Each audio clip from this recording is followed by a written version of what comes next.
Hello and welcome to another retrospective planning appeal case study video. I'm John Peters, and at Hill Planning we specialise in helping clients contest planning refusals. This case study highlights a successful appeal against Hounslow Council where a moderate retrospective side extension was initially refused by the local authority but later granted planning permission by the planning inspectorate at appeal. The retrospective application was refused by the council on the basis that the extension was not compliant with their local design guidance. Concerns were raised about the development following the boundary line rather than the form of the main house.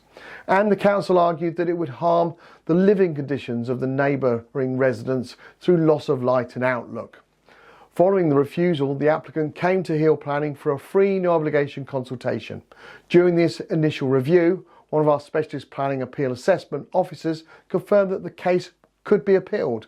A full written proposal was then provided so the applicant could make an informed decision before proceeding. The appeal was submitted to the planning inspectorate, which independently considers planning disputes across England. After visiting the site, the inspector assessed both the council's reasons for the refusal and the evidence submitted in support of the scheme.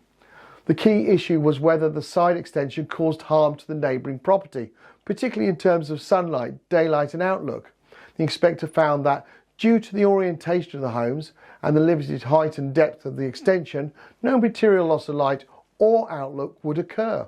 While the design guidance set out strict criteria for side extensions, the inspector noted that the proposal was modest in scale, a continuation of an existing structure and not unduly overbearing.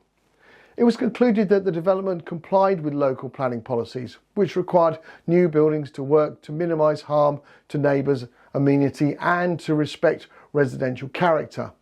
Importantly, the inspector also recognised that the extension did not create an unacceptable sense of enclosure for neighbours and did not conflict with wider planning principles. With these findings, the inspector allowed the appeal and granted the permission. As the works had already been completed by the time of the site visit, no further conditions were necessary. This case demonstrates how a retrospective refusal based on interpretation of design guidance can be successfully overturned, where professional representation shows that the development does not cause real harm. It also underlines the importance of clear evidence and planning policy arguments in achieving positive results. At Hill Planning, we are one of the UK's leading planning appeal specialists. We prepare bespoke appeal strategies tailored for the refusal reasons, using local and national planning policies as well as precedent. If your retrospective planning application has been refused, don't give up. Contact our UK support team today for a free planning appeal assessment by completing our online inquiry form at www.planningappealsuk.com. Thank you for watching this retrospective planning appeal case study video, and I look forward to producing another one very soon. Bye for now.